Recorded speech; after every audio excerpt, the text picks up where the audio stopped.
सबसे पहले तो हमें ये आइडेंटिफाई करना है कि हमें प्रॉब्लम किस चीज़ की है। Is hmm. It just stress या फिर वो एंग्जायटी है या फिर हम वो हम्म। डिप्रेशन की तरफ जा रहे हैं। तो बहुत सारी चीज़ें होती हैं।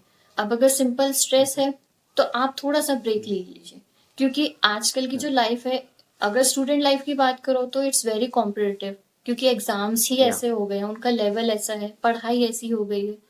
और वर्क राइट। लाइफ है तो उसमें सिर्फ वो उस तरीके का कंपटीशन है कि मुझे इसके आगे रहना है, मुझे इससे ऊपर जाना है, या मुझे इससे ऊपर जाना है। तो ये सब यस। चीज़ें हैं। तो आप किसके लिए फ़ोकस कर रहे हो, आपको ये देखना है। आप कौन से फ़ेज़ में हो लाइफ़ के। Hi Latika, welcome to the Shubham Bhaviskar show. Hi Shivam, thank you for inviting me. Okay, so Latika आपका एक इंट्रोडक्शन दे दो ऑडियंस के लिए। Sure, sure. Hello everyone. As Shubham has said my name, I'm Latika Bhardwaj and currently I'm residing in Dehradun. और मेरा जो educational background है वो साइकोलॉजी और एजुकेशन डिसिप्लिन दोनों से रिलेटेड है। और करेंटली मैं दोनों ही प्रोफेशंस को साथ में लेके चल रही हूँ। कोशिश कर रही हूँ कि both the professions are like very much close to my heart, you can say. दोनों ही मुझे इक्वल सेटिस्फेक्शन हैप्पीनेस देते हैं। तो प्रोफेशनली मैं टीचिंग फील्ड में हूँ। I am a teacher educator and currently I am pursuing PhD in education discipline. और simultaneously I am working as a freelance mental health counsellor. Okay, so ma'am आपने ये journey कैसे start की थी? मतलब आपको इस फील्ड में इंटरेस्ट कैसे है और आप उसके पहले क्या कर रहे थे? श्योर। सो स्कूल टाइम से ही टीचर्स का काफ़ी ज़्यादा इन्फ्लुएंस था, आप कह सकते हो। बहुत हम्म। पॉजिटिवली वो इम्पैक्ट पड़ा मुझ पे कि हाँ, ऐसा होता है ना कि हम क्लास में बैठे हैं, पढ़ रहे हैं और कोई एक पर्सन आ रहा है और आपको बहुत अच्छे से वो एक्सप्लेन कर रहा है, चीज़ें समझा रहे हैं। तो उस टाइम पे बड़ा फैसिनेटिंग लगता था कि एक ही इंसान आपको कितना ज़्यादा इफ़ेक्ट कर सकता है। तो उनकी राइट। पर्सनैलिटी से उस तरीके से इम्पैक्ट जो पड़ा मुझ पे, तो वो बचपन का सपना था कि हाँ, टीचर बनना है। तो हम्म। उसको कंटिन्यू रखा मैंने और फिर with time when I was pursuing graduation, तो मेरा ग्रेजुएशन में साइकोलॉजी ऑनर्स था जो बेस था। हम्म। तो वहाँ से मुझे साइकोलॉजी में बहुत ज़्यादा इंटरेस्ट आया। तो वो आपको प्रोफेशनली तो ठीक है बट वो एज अ पर्सन जो ग्रो करने में हेल्प करा मुझे। तो वो हम्म। मैं आज तक नहीं छोड़ पाई फिर उस चीज़ को। तो विद लाइफ जो एक्सपीरियंसेस गेन करे तो साइकोलॉजी ने बहुत हेल्प करा मुझे एज अ पर्सन ग्रो हम्म। करने में, अपनी पर्सनैलिटी को खुद को समझने में। सबसे इम्पोर्टेंट जो था वो सेल्फ अवेयरनेस था। हम्म। हाँ, तो फिर मुझे लगा कि अब मेरी इतनी हेल्प हो रही है तो अगर मैं कोशिश करूँ तो मैं दूसरों की भी हेल्प कर सकती हूँ उस चीज़ से। राइट। तो वो दोनों ही प्रोफेशन थे मेरे लिए बहुत इम्पोर्टेंट है। और फिर अब जैसे मैंने आपको बताया कि टीचर का मुझ पे कितना इन्फ्लुएंस पड़ा, तो अगर हम्म। मैं वो इम्पैक्ट किसी पे डाल सकती हूँ तो it's like a big achievement for me. और शुरू राइट। से ही मेरा था ये एम कि हाँ, मुझे लाइफ में मतलब एक होता है ना कि हाँ, हमें इंस्पिरेशन बनना है किसी के लिए, किसी को हम्म। इस तरीके से इंस्पायर करना है कि हाँ, वो लाइफ में कुछ अच्छा करे। तो वो एक हम्म। बिग अचीवमेंट है मेरे लिए। तो इन चीज़ों को ध्यान में रख के फिर मैंने ये दोनों ही प्रोफेशन अपने साथ में रखे थे। Wow, great. सो मैम अभी रिसेंट टाइम्स में मेंटल हेल्थ के बहुत इश्यूज बढ़ रहे हैं। या तो आपको क्या लगता है कि मतलब उसके पीछे के रीजंस क्या है एंड क्यों ऐसे प्रॉब्लम्स लोग फेस कर रहे हैं आज के दुनिया में? शुरू में ऐसा होता है कि जब हम कुछ काम करते हैं तो हमारा ध्यान जो है उन चीज़ों पे नहीं जाता जो शायद हमें ना दिखती हो, है ना? क्योंकि जो सामने है उस पे हम ज़्यादा फोकस देते हैं। So right. Same is with mental health. Physical health हमें हम बीमार होते हैं, फीवर हो रहा है, कहीं पे मसल पुल हो गया, तो वो चीज़ें हमें दिख रही हैं, पता चल रही है। But right. मेंटली हम कितना परेशान है, हम उन पे फोकस नहीं कर पाते। और अगर ध्यान जाता भी तो हम इग्नोर कर देते हैं कि अरे कोई नहीं, हो रहा होगा, ठीक हो जाएगा। इवन अ सिंपल हेडेक, वो भी आपका कहीं ना कहीं एक साइन है कि हाँ, आपकी मेंटल हेल्थ कहीं ना कहीं इफेक्ट हो रही है किसी चीज से। तो लोग जो हैं उन चीजों पे ज्यादा ध्यान देते हैं और मेंटल हेल्थ का आपको पता है इंडिया में वो एज अ टैबू लोग ट्रीट करते हैं कि अरे नहीं, किसी को नहीं बताना। अगर पता है तो किसी को, किसी और को नहीं बताना। और खुद को नॉलेज नहीं है तो वो इग्नोर कर ही देंगे फिर उस चीज को। तो इस या वजह से जो है मेंटल हेल्थ पे लोग ध्यान देते ही नहीं है और वो बाद में जाके फिर पूरा ही आपका पर्सनैलिटी, मतलब लाइफ का हर एस्पेक्ट वो फिर इफेक्ट करता है उस तरीके से। राइट। सो मैम एक पर्टिकुलर पर्सन को अगर आइडेंटिफाई करना है कि उनके मेंटल हेल्थ अफेक्टेड हुए है, मतलब उनको मेंटल हेल्थ इश्यूज हम्म। है, तो वो आइडेंटिफाई कैसे करेगा? हाँ। आपकी बहुत सारी चीज़ें लाइफ में, डेली लाइफ में आप कह सकते हैं, कुछ ना कुछ ऐसा होता है। अब जो स्ट्रेस है, वो इतना कॉमन हो गया है, और स्ट्रेस तो बहुत छोटी चीज़ है। अगर मैं बात करूँ तो एंग्जाइटी है, वो सबसे ज़्यादा कॉमन है आजकल। तो लाइफ के जितने भी हम एस्पेक्ट या फिर फेजेस की बात करते हैं, चाहे आपका वो वर्क से रिलेटेड हो, एजुकेशन हो, फैमिली हो, आपके रिलेशनशिप्स हो, हर एक चीज़ जो है वो आपके ऊपर फ़र्क डालते हैं। तो राइट। हमें ये समझना है कि उन चीज़ों का हम पे किस तरीके से फ़र्क पड़ रहा है। अगर हम वर्क प्लेस पे जा रहे हैं, वहाँ पे हम परेशान हैं, तो इसका मतलब उस एस्पेक्ट में कुछ ना कुछ ऐसा है जो हम पे नेगेटिव इम्पैक्ट डाल रहा है। तो हमें वो समझना चाहिए। जैसे मैंने आपको कहा, हेडेक जो है वो भी एक सिंपल साइन हो सकता है, हमारे सर में दर्द हो रहा है। तो कुछ ना कुछ आपको फिर ये ध्यान देना है कि कुछ ना कुछ ऐसा चल रहा है माइंड में जिसकी वजह से ओवर थिंकिंग हो रही है, या फिर आप या। बिल्कुल ही लेथार्जिक हो गए हैं परेशान होकर। तो वो आपको ध्यान देना है अपनी बॉडी पे भी और अपने माइंड पे भी, कि क्या है ऐसा मेरी, क्योंकि देखिए सबसे इम्पोर्टेंट होता है आपकी जो बॉडी है ना शुभम, वो आपको साइंस देती है जब आप मेंटली परेशान होते हैं स्पेशली। आपने कुछ ऐसा फिजिकल वर्क करा तो ऑब्वियसली थकान लगेगी, ठीक है। यस। बट अगर आप सिर्फ मेंटली अगर कुछ काम कर रहे हैं, जैसे सिस्टम पे अगर वर्क रहता है मोस्टली, तो आप बैठे हैं, उसमें कोई ऐसा नहीं है। हाँ, बैक पेन का ऑब्वियसली इशू रहता है, बट आप मेंटली अगर काम कर रहे हैं तो आपकी मेंटल हेल्थ पे वो इफेक्ट डालेगा ही डालेगा 100%। तो आपने देखा होगा, सुना भी होगा, और मे बी आपने एक्सपीरियंस भी किया होगा खुद के, हम कभी कभी होता है हमें बहुत ज्यादा एग्जॉशन हो जाता है, फिर हम हमारा ये मन करता है कि बस मुझे अकेले रहना है, अब मैं थक गई, अब मैं थक गया, मुझे कुछ नहीं या। करना, है ना। आपकी बॉडी बिल्कुल आपका साथ नहीं देती और आप एकदम से बहुत ज्यादा थका हुआ फील करते हैं। या। तो वो इसी वजह से होता है क्योंकि आप सो रहे हैं, रोज आप नींद पूरी कर रहे हैं, लेकिन फिर भी आपको थकान लग रही है। तो वो इसलिए होता है क्योंकि आप मेंटली आप रेस्ट नहीं ले रहे हो। तो राइट। वो आप जब तक मेंटल हेल्थ का ध्यान नहीं रखेंगे, तो आप कितनी ही देर की, चाहे आप 8 आवर्स स्लीप लीजिए, चाहे 6 आवर्स, वो कभी इनफ नहीं लगेगा। तो इस सो मैम, तरीके से है कि हम फोकस कर सकते हैं। यस यस, आप कंटिन्यू कर सकते हो। हाँ, मैं यही कह रही थी कि हम फोकस कर सकते हैं कि फिजिकल हेल्थ का तो ध्यान रखते हैं, लोग जिम जाते हैं, डाइट का ध्यान रखते हैं। तो आप मेंटली भी कुछ ऐसी चीजें करें जिससे आपको थोड़ा सा एनर्जाइज आप फील करें और आपको थोड़ा सा रिफ्रेश्ड फील हो। तो तब आप अपनी मेंटल हेल्थ को, एक होता है ना, हम बैलेंस करके चल रहे हैं, काउंट कर रहे हैं उसको भी। या। हाँ, सोशल मीडिया का भी बहुत ज़्यादा इम्पैक्ट पड़ता है मैम, राइट? क्योंकि लोग अपनी लाइफ दूसरे से एब्सोल्युटली। कंपेयर करते हैं, देन मतलब उनका सक्सेस, हम्म। फिर हमारा सक्सेस, लोग हाँ, ऑटोमेटिकली कंपेयर करने लग जाते हैं। सो मुझे लगता है कि एग्जैक्टली। सोशल मीडिया का भी बहुत ज़्यादा इम्पैक्ट है लोगों पे, कि मतलब कंपैरिजन की बहुत वजह से बहुत भी ज्यादा मेंटल इम्पेक्ट है, हेल्थ पे हाँ। इश्यूज आते हैं। या एंड वो मतलब हाँ, दिन भर बिल्कुल। भी उसका यूज़ करते हैं, तो उसकी वजह से भी हो सकता है मे बी। या। बिल्कुल, बिल्कुल शुभम, एकदम सही कहा आपने, क्योंकि ऐसा होता है कि हम चाहे इंटेंशनली तो चलो ठीक है, बट कभी-कभी अनइंटेंशनली भी वो कंपैरिज़न हम करना स्टार्ट कर देते हैं। क्योंकि हम राइट। शायद अपनी लाइफ में खुद उस स्टेज पे नहीं है, जहाँ हम पहुँचना चाहते हैं, या फिर जहाँ हमने एक एम बनाया है कि हाँ, मुझे वहाँ जाना है। और अगर हम सेम जगह पे किसी और को देख लेते हैं, तो हमें लगता है कि ये मुझसे पहले पहुँच गया, ये मुझसे पहले पहुँच गई। So right. If somewhere back in my life I had this in my mind कि हाँ, मुझे फॉरेन जाना है या फिर वहां से पढ़ाई करनी है, जॉब करनी है, और अब मैं अगर किसी अपनी फ्रेंड को देखूं कि वो ऑलरेडी वहां पे है, तो हो सकता है मुझे फील हो कि यार मेरा भी सपना था, मैं नहीं जा पाई। लेकिन मुझे ये देखना है कि मैं करंटली इस टाइम पे एट दिस प्रेजेंट मोमेंट में अपनी लाइफ में मैंने कितना अचीव किया है, मैं जिस स्टेज पे हूँ वो मेरे लिए इनफ है या नहीं, मैं कितनी खुश हूँ उस लेवल से, मैं अपनी लाइफ में जहाँ पे भी हूँ मैं उससे कितना सेटिस्फाइड हूँ, कितना खुश हूँ मैं। राइट। तो अब जैसे हम बोलते हैं ना कि जिस चीज के लिए हम कोशिश कर रहे हैं, अगर वो मिल गई तो कैसा लगेगा आपको। तो हम दूसरों को तो देख रहे हैं, लेकिन जो हमने कर लिया है हम उसे इग्नोर कर देते हैं। राइट।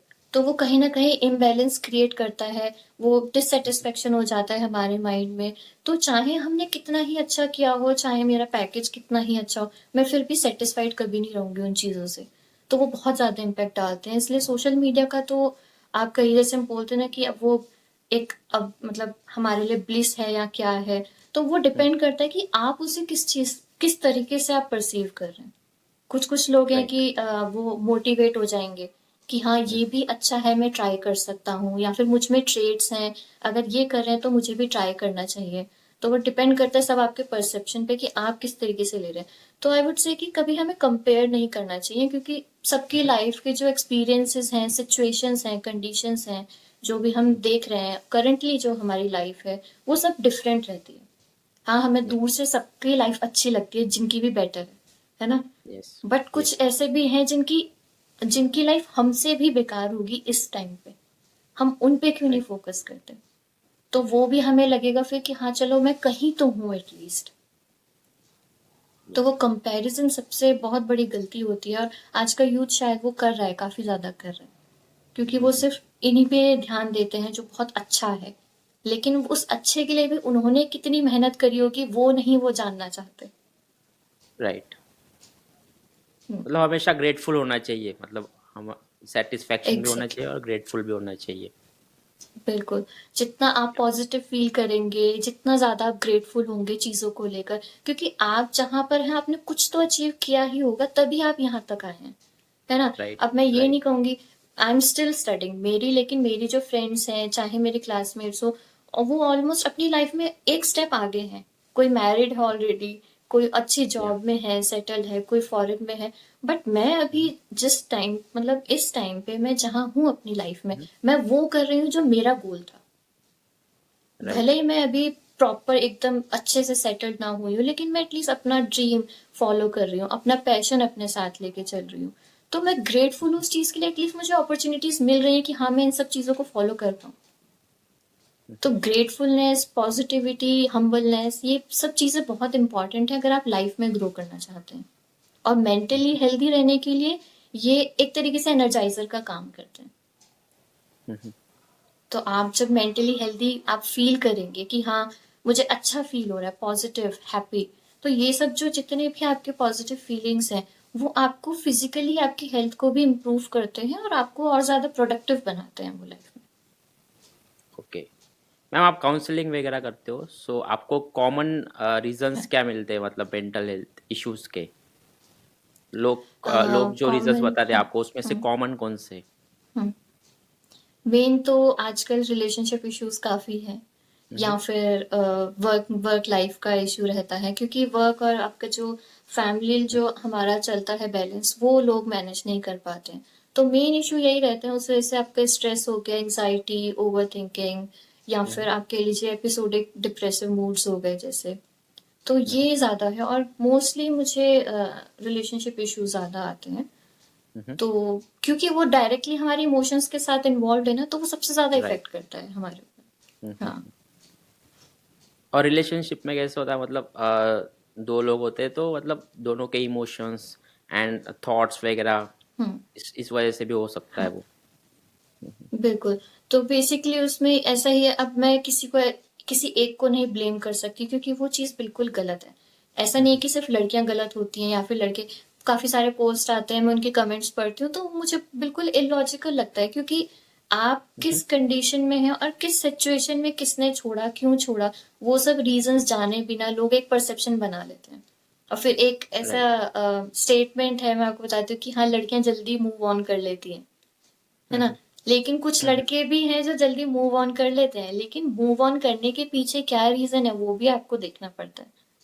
तो राइट। रिलेशनशिप इश्यूज वो ये कि विद टाइम, अब जैसे स्टार्टिंग का जो फेज होता है वो बड़ा अच्छा लगता है सबको, है ना, अफेक्शन है एकदम, वो वैसे इन्फेचुएशन होता है, लेकिन वो बड़ा ही कूल और बड़ा अच्छा पॉजिटिव लगता है, क्योंकि स्टार्टिंग में क्या है, सब अपना एक अच्छा फेस दिखाते हैं कि हाँ मैं राइट। अच्छा हूँ, मैं अच्छी हूँ, मेरे थॉट्स ऐसे हैं। बट विद टाइम जब आप एक दूसरे को समझने लगते हैं, असली प्रॉब्लम्स तो तब स्टार्ट होती हैं। और स्पेशली ये तो फिर एक डिस्टेंस हो गया, है ना, चाहे आप फिर भी एक सिटी में रह रहे हो, लिव इन के भी होते हैं रिलेशनशिप्स, बट फिर भी एक होता है ना वो परमानेंट वाला, उसमें फैक्टर नहीं होता कि हाँ हम परमानेंटली साथ हैं, है ना। या, even if you are in a live in relationship, still there is this, एक वो टेम्परेरी वाला फैक्टर है। क्योंकि जब तक राइट। आपको पता है इंडिया में है कि जब तक आप, इंडिया में क्या हर जगह है, जब तक आप एक मैरिज वाले उसमें नहीं बंधते हैं तो वो परमानेंट वाला टैग नहीं लगता आपके रिलेशनशिप पे। हाँ। राइट। तो फिर उसी वजह से प्रॉब्लम्स होती है कि हाँ पहले तो तुम बड़े अच्छे थे, पहले तो तुम बड़ी अच्छी थी, सब समझती थी, अब क्या हुआ एकदम। क्योंकि सिचुएशंस जैसे जैसे चेंज होती है, लोगों के परसेप्शंस उस हिसाब से सामने आते हैं फिर। तो जैसी सिचुएशन आई है, अब प्रॉब्लम्स हर किसी की लाइफ में हुई, किसी का रिलेशनशिप ऐसा नहीं है कि बिल्कुल स्मूथ फंक्शनिंग हो जिसकी, ऐसा कभी नहीं होता, क्योंकि लाइफ में प्रॉब्लम्स वो आती जाती रहती है और वो कॉन्टिन्यूस रहेगा ऐसे, है ना। राइट। तो इस वजह से क्या होता है कि जब प्रॉब्लम आती है तो कोई होता है कि दोनों ही मिलके बड़े अच्छे से उसको सॉर्ट आउट कर लेते हैं, और कभी कभी होता है कि वो हार्मोनियस वे नहीं ढूंढ पाते, एक कॉमन तरीका जो होता है ना कि हाँ दोनों चलो ठीक है, इस तरीके से हम इसको सॉल्व करते हैं, या फिर इस तरीके से इस प्रॉब्लम को देखते हैं तो हम सॉल्व कर सकते हैं। तो वो तब वहां पे प्रॉब्लम आती है जब आपके परसेप्शंस डिफरेंट हो, आपके व्यूज डिफरेंट हो, वैल्यूज हो गई, थॉट्स, तो ऑब्वियसली वो डिफरेंट होंगे क्योंकि लोग अलग अलग होते हैं, there are individual differences. Right. आप चाहे कितना ही मैच कर लीजिए, फिर भी वो डिफरेंसेस कहीं ना कहीं कुछ ना कुछ चीज, किसी ना किसी चीज को लेकर होते ही हैं। बट आप एक दूसरे के डिफरेंसेस को, व्यूज को कैसे एक्सेप्ट कर रहे हैं, हर किसी के प्रिंसिपल्स होंगे, मेरे अपने प्रिंसिपल्स हैं कि हाँ मैं इस तरीके से अपना काम करूंगी, या फिर अगर आफ्टर मैरिज मुझे काम भी करना है और घर भी देखना है, तो मैं ये उम्मीद कर सकती हूँ कि हाँ मेरा जो भी पार्टनर होगा या फिर इन लॉज होंगे वो कहीं ना कहीं मेरी हेल्प करें, एटलीस्ट घर का काम देखने में, संभालने में, ठीक है। बट मेरा प्रिंसिपल है, क्योंकि वो मैंने सीखा है कि मैं बड़ों से काम नहीं करवा सकती, मैं उनको नहीं कह सकती, ठीक है।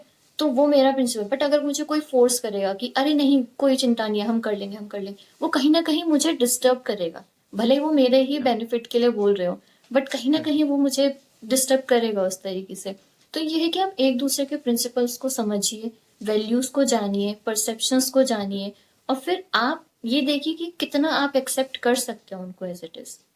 क्योंकि चेंज करना, अभी मोस्टली क्या होता है रिलेशनशिप प्रॉब्लम्स में, हम एक दूसरे को चेंज करने लग जाते हैं कि नहीं मुझे ये नहीं पसंद, तुम ऐसे करो इस काम को, मुझे ये नहीं पसंद, मैं ये नहीं खाऊंगा, ये मत बनाओ, ये मत पहनो, ये मत करो। ये चलता है, दोनों साइड से चलता है, ऐसे नहीं कि सिर्फ लड़का ही करता है, दोनों साइड से चलता है। तो वही असली प्रॉब्लम होती है।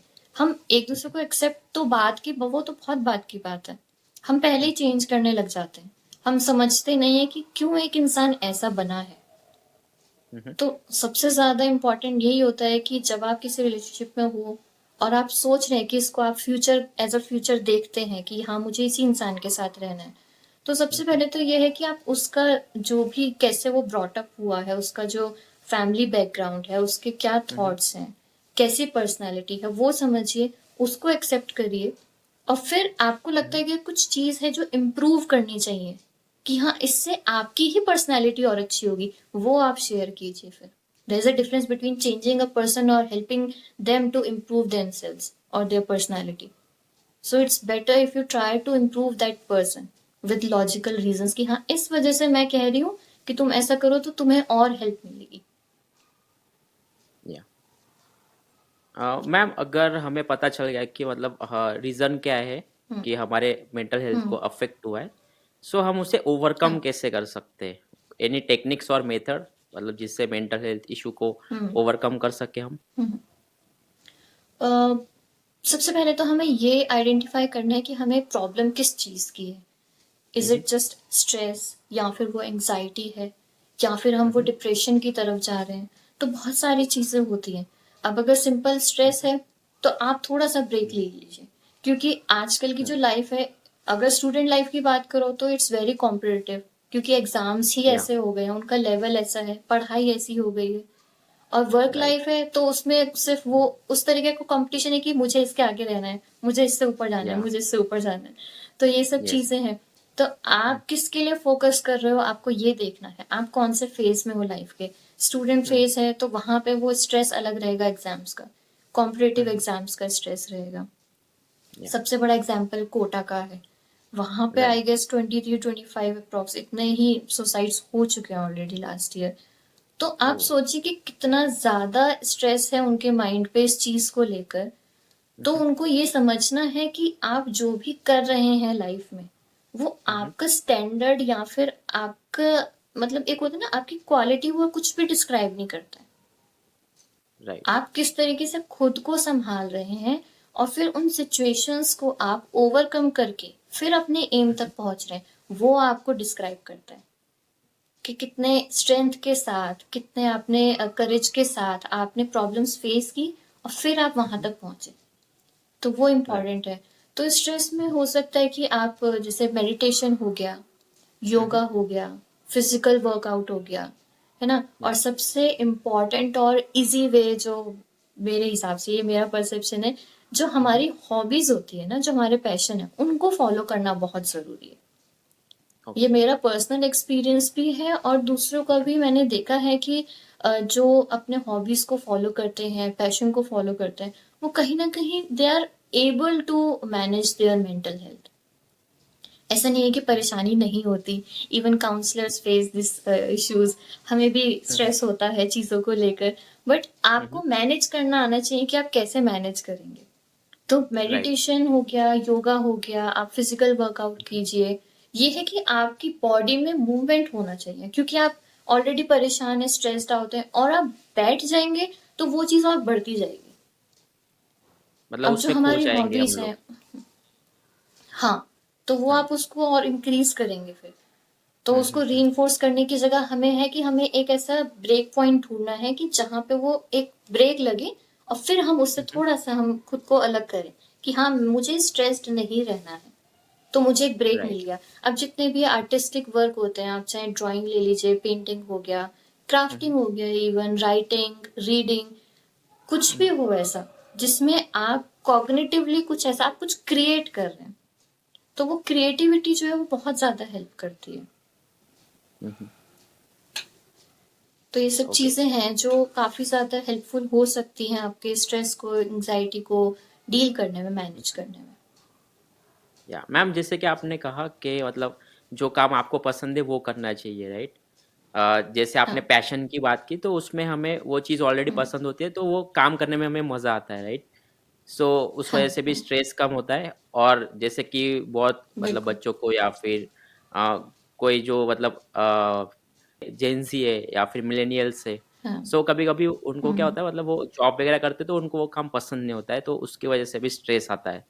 सो हाँ। मुझे लगता है कि जो पैशन है उसको फॉलो करना चाहिए, सो उससे भी बिल्कुल। स्ट्रेस कम हो हम्म, सकता है, राइट। हाँ। बट कहीं ना कहीं ये चीज आती है कि जो हमारा पैशन है, वो एज अ प्रोफेशन हम कैसे उसको कन्वर्ट करें, वहां या प्रॉब्लम आती है फिर कभी कभी। क्योंकि राइट। अब राइट। जैसे मैंने आपको कहा, काउंसलिंग मेरा पैशन है, मैंने टीचिंग को एज अ प्रोफेशन चूज करा, तो obviously there is some point in life when a person thinks कि हाँ, अब अर्निंग होनी चाहिए, कि अब ऐसा एक जॉब हो जहां मैं सेटल हो जाऊं, है ना। या तो तब मैं भी बहुत ज्यादा कंफ्यूज थी कि मैं क्या करूं, मैं टीचिंग की तरफ जाऊं या फिर मैं बिल्कुल काउंसलिंग में ही जाऊं, क्या करूं नहीं समझ में आ रहा था, और मैं दोनों को छोड़ना भी नहीं चाह रही थी। तो वो पॉइंट ऐसा था कि मैंने रेस्ट लिया, मैंने ब्रेक लिया, और मैंने पूरा अच्छे से सोचा कि मैं अगर दोनों ही चीज कर सकती हूँ और करना चाहती हूँ, तो मैं कोई भी प्रोफेशन चूज करूँ, क्या फर्क पड़ता है। राइट। लेकिन मुझे ऐसा प्रोफेशन चाहिए था जो विद टाइम, क्योंकि अपना एक पेशेंस लेवल होता है। अभी मैं पीएचडी कर रही हूँ, शायद इसके बाद पेशेंस ना बचे पढ़ने का ऐसा भी हो सकता है। तो वो सब चीजें, वो सब फैक्टर्स कंसीडर करके फिर मैंने सोचा कि ठीक है, टीचिंग में भी अगर मुझे बराबर की खुशी मिल रही है, सेटिस्फेक्शन है, तो मैं उसको एज अ प्रोफेशन लेती हूँ, क्योंकि मेरे पास एक लास्ट डिग्री बची थी, ये पीएचडी की, और प्रोफेसर या फिर लेक्चरर बनने के लिए ये जरूरी है, तो मैंने या वो ऑप्ट करा। और क्योंकि मुझे लोगों की मदद करना पसंद है, and I want to bring that change in people's life, तो मुझे ये ठीक लगा कि मैं इसको एज अ पैशन रखती हूँ। और क्योंकि या मेरे पास ऑप्शन था कि मैं इसको फ्रीलांसिंग में कर सकती हूँ, राइट। तो मैं विद टाइम जैसा मुझे मतलब जितना कंफर्टेबल होता है, मैं एक दो क्लाइंट रखती हूँ, फिर उनको डील करके फिर उसके बाद में नेक्स्ट मूव करती हूँ। तो ये है कि हमें ये एक फैक्टर ढूंढना है उसमें कि करंटली मुझे सिर्फ अर्निंग का एम है या फिर मुझे अपना पैशन फॉलो करना है। और ये मैं बहुत क्लियरली बताती हूँ, इट्स अ फैक्ट कि पैशन को प्रोफेशन बनाने में टाइम लगता है डेफिनेटली, बट या उससे ज्यादा पेशेंस की जरूरत होती है, बहुत ज्यादा राइट। पेशेंस चाहिए रहता है। हाँ, तो ऐसा नहीं है कि ये पॉसिबल नहीं है, you only need to know how to work with this things. या मैम, दोनों चीज़ें साथ में मैनेज हो जाती है प्रॉपर्ली, जैसे आपने किया था, मतलब दोनों चीज़ें साथ में की। सो आपको कभी ऐसा हाँ, लगा कि ओवरवेलम हो रहा है या फिर बहुत ज़्यादा टाइम देना पड़ रहा है, स्ट्रेस बढ़ रहा है, तो आपने उससे कैसे डील किया फिर? डेफिनेटली। डेफिनेटली शुभम, ऐसे बहुत बार ऐसे इंसिडेंट्स होते हैं कि मैं खुद हम्म, इतना ज़्यादा एग्जॉस्टेड हो जाती हूँ, बहुत ज़्यादा। फिर मुझे लगता है कि मैं कैसे करूँ? क्या ये ठीक है जो मैं कर रही हूँ? क्या मैं काउंसलिंग छोड़ दूँ? बट फिर लगता हम्म, है कि अगर मैंने उसको छोड़ा तो शायद मेरा एक पार्ट मुझसे ही निकल जाएगा। हम्म, तो क्योंकि चीज़ें ऐसी हैं, दोनों ही मेरे करीब हैं, तो मैनेज मुझे ही करना है। तो I right. Always look for such ways जिससे मैं मैनेज कर लूँ अपनी भी मेंटल हेल्थ को, अपने भी टाइम को मैनेज कर पाऊँ। और ऐसा होता है क्योंकि हम लोगों की प्रॉब्लम सुन रहे हैं, ठीक है, हम्म, तो वो हम पे भी इफेक्ट डालते हैं, हम्म, इमोशनली भी। और या ऑब्वियसली कॉग्निटिवली तो रहता ही है, माइंड पे तो वो फर्क पड़ता ही है। तो वो चीज़ हम्म, मैनेज करना मेरे लिए एज अ प्रोफेशनल काउंसलर वो बहुत ज़्यादा ज़रूरी होता है हमारे लिए। हम्म, तो उस चीज को टाइम देना, लेकिन फिर मेरे माइंड में ये रहता है कि हाँ मुझे इतना ही टाइम देना है। आई टेक या सेशन ऑफ 1 आवर, तो वो हम्म, 1 आवर सिर्फ उतना ही लिमिटेड रहता है। उसके बाद फिर मुझे होता है कि अब मैं उस बारे में नहीं सोचूंगी। या तो वो उसके बाद फिर इफेक्ट नहीं पड़ता मुझ पे, और मैं फिर कुछ ऐसा रिफ्रेशिंग करती हूँ। इधर आई प्ले म्यूजिक, इधर I dance, I love dancing. तो वो हम्म, होता है, या फिर मैं कोई बुक रीड कर लूंगी। तो ये चीजें हम्म, हैं जो मुझे, मतलब एक होता है ना, आपको क्रिएटिवली एक ऐसा फील दे कि हाँ आप कुछ कर रहे हैं, अपने लिए कर रहे या हैं। हम्म। तो वो बहुत वो प्लस पॉइंट होता है फिर। ओके, सो मैम आपके कुछ क्लाइंट्स के स्टोरीज है जो आप शेयर करना चाहोगे? उनको मेंटल हेल्थ इशू था और उन्होंने कैसे ओवरकम हम्म। किया? शुभ, हमें कॉन्फिडेंशियलिटी मेंटेन करनी पड़ती है, तो मैं बहुत ज़्यादा तो डिटेल में नहीं बता सकती, बट हाँ okay, no mostly issue. Relationship issues आते हैं या फिर फैमिली इश्यूज हो गए। तो या सबसे ज़्यादा जो मैंने नोटिस करा वो यही है कि क्योंकि लोग एक्सपेक्टेशंस बहुत रखते हैं, और वो जब ऐसा हो जाए कि जो बिल्कुल ही अनएक्सपेक्टेड हो, तब या वो मैनेज नहीं कर पाते। क्योंकि एक्सेप्टेंस होता नहीं है उस चीज़ को लेकर, उन्होंने कभी उम्मीद नहीं की होती कि अरे ऐसा भी हो सकता था। तो वो इस वजह से वो जो रियलिटी को जो हम एक्सेप्ट करने की बात करते हैं वो नहीं होता उस टाइम पे। And it takes time. ऐसा नहीं है कि टाइम नहीं लगता, इट टेक्स इट, वो अपना ही एक टाइम लेता है। फिर अब आपकी विलिंगनेस कितनी है, सबसे इम्पोर्टेंट जो पॉइंट होता है कि आप कितने ज्यादा विलिंग हैं उस रियलिटी को एक्सेप्ट करने के लिए और आगे लाइफ में मूव ऑन करने के लिए। या so there was this case, relationship issues थे उनके, और ब्रेकअप हो गया था, काफी काफी लंबे टाइम का था वो रिलेशनशिप उनका। और वो जो लड़का था वो काफी ज्यादा परेशान था। So for a okay. Moment even I was like कि मैं इसको अभी कैसे समझाऊं, क्योंकि बहुत ज्यादा इमोशनली वल्नरेबल हो जाता है हम ऐसे सिचुएशंस में। तो हमें भी उस तरीके से ही मैनेज करना होता है कि जो हमारा क्लाइंट है उसको सेफ फील हो। राइट। तो वो एनवायरनमेंट देने के लिए, वो कंफर्ट देने के लिए उसी तरीके से फिर हमें मैनेज करना पड़ता है। तो वो पॉजिटिविटी देना, उस तरीके से उस विलिंगनेस को बढ़ाना, इनर मोटिवेशन को बढ़ाना। तो ये सब चीजें मैंने उनको बताई थी, और विद टाइम जब उन्हें लगा कि हाँ वो सच में अच्छा डिजर्व करते हैं, तो राइट। उनकी जो विलिंगनेस थी आगे अपनी लाइफ में मूव ऑन करने की, अपनी लाइफ में आगे बढ़ने की, अपने ऊपर फोकस करने की, वो विद टाइम वो बढ़ती चली गई। तो उस विलिंगनेस ने उनकी बहुत ज्यादा हेल्प करी थी उस चीज में। और अब ये टाइम है कि he is getting married now. तो आई एम वेरी हैप्पी कि वो अपनी लाइफ में, मतलब इस फेज पे आए कि हाँ अब वो आगे मूव ऑन कर रहे हैं काफी। और किसी के वर्क लाइफ इश्यूज रहते हैं कि वहां पे मन नहीं लग रहा या फिर नहीं सही है वर्क एनवायरनमेंट।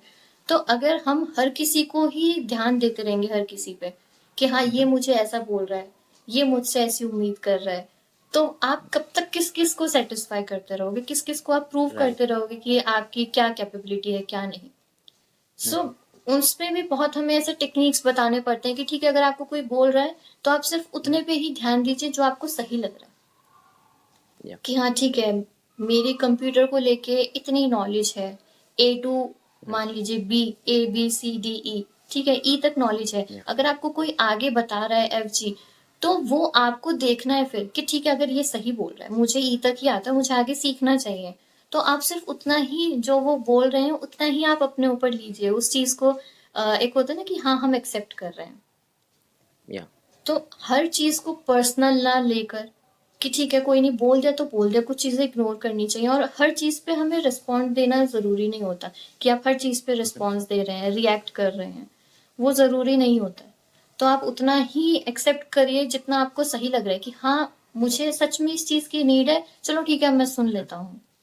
लेकिन ये चीज उन्होंने गलत बोली, मेरा काम सही है मुझे पता है, लेकिन सामने वाले ने जो भी वो हायर अथॉरिटी उन्होंने अगर कुछ गलत बोला है तो वो आप इग्नोर कर दीजिए, क्योंकि आपको वो डिफाइन कर ही नहीं रहा है। आपका काम आपको डिफाइन करता है कि हाँ आपने सही करा है, तो उस पर तो कोई वैसे ही नहीं उंगली उठा सकता। राइट। एक दो सुसाइड केसेस भी थे, और उसमें ये मैंने ऑब्जर्व करा कि लोग लिटरली होप खो देते हैं, और तब जाके वो इतने एक्सट्रीम स्टेप पर आते हैं कि हाँ अब तो कुछ नहीं बचा, अब मुझे ये करना है। तो वो चीजें थी मेरे लिए बहुत ज्यादा सेंसिटिव थी, और उसी तरीके से फिर उसको मैनेज करना कि सामने वाले को ये ना लगे कि मैं बिल्कुल, हम ऐसे नहीं बोल सकते कि अरे तुम बहुत ज्यादा ही सोच रही हो, कुछ नहीं होगा कुछ नहीं होगा, सब ठीक है। हमें उनके इमोशंस को एक्सेप्ट करना पड़ता है पहले, ताकि उनको सेफ लगे कि हाँ या एटलीस्ट मेरे जो मैं सोच रहा हूँ सोच रही हूँ उस चीज की रेस्पेक्ट हो रही है, कोई उसको इलॉजिकल नहीं बोल रहा है। तो उसी तरीके से एक्सेप्टेंस उनको देकर एक सेफ प्लेस प्रोवाइड करके फिर उनको वो होप देना कि आप जिस मूवमेंट पे हो इसके आगे लाइफ आप कंटिन्यू कर सकते हो। तो या वो सब चीजें बताना, फिर वो होप देना। तो हाँ इस तरीके से फिर वो दोनों केसेस मैंने रिजॉल्व करे थे। So I take it as my own achievement. तो वो मुझे एनर्जाइज करता है कि हाँ मैं सच में कुछ अच्छा कर पा रही हूँ। ओके। मैम, मुझे एक डाउट था कि मतलब जो बिल्कुल। साइकोलॉजिस्ट होते हैं और काउंसलर होते हैं, क्या उन्हें भी कभी ज़रूरत पड़ती है साइकोलॉजिस्ट और काउंसलर की? बिल्कुल शुभम, बिल्कुल नीड पड़ती है हमें भी। हम भी काउंसलिंग लेते हैं, ऐसा नहीं है कि हमें नीड नहीं होती। ये बहुत ज्यादा मैंने लोगों से सुना है कि अरे तुम तो काउंसलर हो, तुम क्यों रोती हो, तुम्हें क्यों टेंशन होती है। After all I am also human being, मैं भी एक इंसान राइट। हूँ और मुझ में वो सब इमोशंस हैं, तो वो सब मैं फील करती हूँ। और ये सेम चीज मैंने अपनी एक फ्रेंड के साथ डिस्कस करी थी। She is in Canada right now, she is also a therapist. तो ओके। हम दोनों यही डिस्कस कर रहे थे कि लोग क्यों नहीं समझते इस बात को, क्यों उनको ऐसा लगता है कि हाँ हमने साइकोलॉजी पढ़ी है तो हम कुछ भी कर सकते हैं। कोई ऐसा सुपर पावर नहीं है, इट्स जस्ट दैट हमारा जो अंडरस्टैंडिंग है इमोशंस को लेकर वो बेटर है, उसको कैसे मैनेज करना है वो बेटर है। एंड या she told me a very good thing, जो स्टेटमेंट है वो मैं आपको बताती हूँ। एंड आई होप इसको सुनने के बाद सब ये समझें कि जब तक हम एज अ प्रोफेशनल काउंसलर या साइकोलॉजिस्ट, जब तक हम उन इमोशंस को इतने डीपली नहीं समझेंगे, नहीं एक्सपीरियंस करेंगे, तब तक हम आप लोगों के इमोशंस को भी नहीं समझ सकते उस तरीके से। राइट। तो वो बहुत अच्छी चीज थी। और अब कोई बोलता है तो मैं यही कहती हूँ कि अगर मैं अपने ही इमोशंस को नहीं समझूंगी या फिर एक्नॉलेज नहीं करूंगी तो मैं आपके इमोशंस को कैसे समझ सकती हूँ। फिर मैं किसी और की राइट। हेल्प कैसे कर पाऊंगी अगर मैं खुद अपनी हेल्प नहीं कर पा रही हूँ। तो हाँ हमें भी टेंशन होती है, एंग्जाइटी होती है, हम भी थेरेपीज लेते हैं। हम वो अलग बात है, कभी कभी हम खुद अपनी थेरेपी कर लेते हैं। या ओके। सो फाइनल मैसेज क्या देना चाहोगे आप ऑडियंस के लिए, जो भी है उनको मेंटल इश्यूज, सो हम्म। उससे वो कैसे ओवरकम कर सकते हैं, एंड आपका जो जो भी फाइनल मैसेज होगा वो। या बिल्कुल। मेरा ये रिक्वेस्ट रहेगा सबसे कि चाहे कोई बच्चा हो या फिर स्पेशली पेरेंट्स, आजकल जो है पेरेंट्स को बहुत मतलब नॉलेज रहता भी है तो वो कहीं ना कहीं इग्नोर कर देते हैं, या फिर उनको लगता है कि नहीं हम कैसे किसी को बताएंगे। तो ऐसा कुछ नहीं है, it's very normal, it's only related with your emotions and your mind. तो उसको हेल्दी रखना बहुत इम्पोर्टेंट है, और आपकी फिजिकल हेल्थ भी तभी ठीक रहेगी। तो आप कुछ भी हो, कोई भी प्रॉब्लम हो, आप खुल के बोलिए, हेल्प लेने में कोई आपको हेजिटेशन नहीं होना चाहिए। पेरेंट्स के साथ बॉन्डिंग जितना अच्छा हो आप उतना ज़्यादा इम्प्रूव करिए, फ्रेंड्स के साथ बॉन्डिंग इम्प्रूव करिए। तो हो सकता है आपको ऐसे इंसाइट्स मिल जाए कि आपको किसी प्रोफेशनल के पास जाने की नीड ना हो। खुद पे ध्यान दीजिए, और विलिंगनेस जरूर रखिए, सबसे इम्पोर्टेंट होता है किसी भी काम को करने के लिए, लाइफ में आगे मूव ऑन करने के लिए। इधर इट्स अ हार्ट ब्रेक और या फिर आप जॉब से फायर हो गए हो, लाइफ में मूव ऑन करने के लिए विलिंगनेस बहुत ज्यादा जरूरी है। तो आप जब वो विलिंगनेस होगी, आप लाइफ में आराम से मूव ऑन करेंगे। आप आपके अंदर हम्म, पेशेंस, डिटर्मिनेशन, डेडिकेशन वो सब कुछ अपना बिल्डअप होता रहेगा फिर। लेकिन हाँ, कुछ भी हो, शुरुआत हमसे होती है, तो खुद पे ध्यान देना सबसे ज़्यादा ज़रूरी है। Right. Okay, thank you ma'am, आप मेरे पॉडकास्ट पे आए, आपने बहुत वैल्यू ऐड थैंक की यू। लोगों की लाइफ में, बहुत अच्छे से आपने सारी चीज़ें एक्सप्लेन की। आई होप हम फिर से पॉडकास्ट करेंगे साथ में किसी और टॉपिक पे। Thank you so Sure, much sure, sure, for Shubham. Thank you coming on the so show. much. Thank you for inviting me. Thank you.